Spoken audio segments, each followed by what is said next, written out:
Machinery விழிப்புணர்வுன்றது CSI போன்ற சபைகளில் தான் முதல்ல இருந்துச்சு. இந்த பெந்தகோசை சபைகள், ஆவிக்குரிய சபைகள், பூர்ண சுவிசேஷ சபைகளில் மிஷினரி விழிப்புணர்வு கிடையாது. அதை உண்டாக்கினவர் அகஸ்டின் ஜெபக்குமார் அவர்கள் தான். ஏன்னா அவர் ஒரு பெந்தகோசை அனுபவம் பெற்றவர். அவர் ஒரு பெந்தகோசை சபையில் சென்னையில் உதவி போதகராக இருந்தவர். அதனால் அவர் தான் அந்த மிஷினரி விழிப்புணர்வை பெந்தகோசை சபைகளுக்கு கொண்டு வந்தவர் அகஸ்டின் ஜெபக்குமார் அவர்கள் தான்.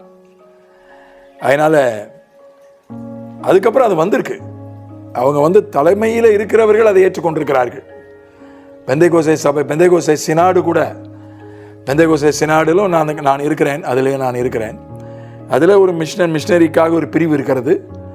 ஒவ்வொரு மாவட்டமும் ஒவ்வொரு மாநிலத்தை பொறுப்பெடுக்க வேண்டும் என்றெல்லாம் அவர்கள் சில ஏற்பாடுகளை செய்திருக்கிறார்கள். ஆனால் தனிப்பட்ட சபைகளில் ஒரு பயம் இருக்குது. ஆனால் இப்போ ஒரு நிலைமை வந்துருச்சு. என்னன்னா, மக்களுக்கு மிஷினரி விழிப்புணர்வு வந்துருச்சு. அதனால் பாஸ்டருக்கு வேறு வழி கிடையாது.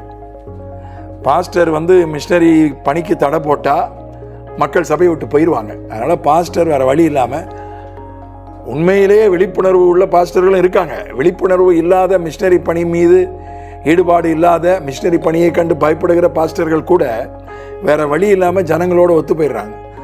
நம்ம மிஷினரி பணி செய்யலாம், வாங்க நம்மளும் சேர்ந்து சபையிலேருந்தே செய்யலாம், நீங்கள் சபைக்கு கொண்டாங்க காணிக்கையை, சபையிலேருந்தே செய்யலாம், சபையிலேருந்தே நம்ம போகலாம், மிஷினரி பணிக்கு சபையில் சார்பிலிருந்தே போகலாம், மிஷினரி பணியில் நம்ம ஈடுபடலாம், நமக்கே ஒரு கிளை சபையை மிஷினரி தளத்தில் உருவாக்கலாம் என்றெல்லாம் அவர்கள் இப்போது வந்துவிட்டார்கள்.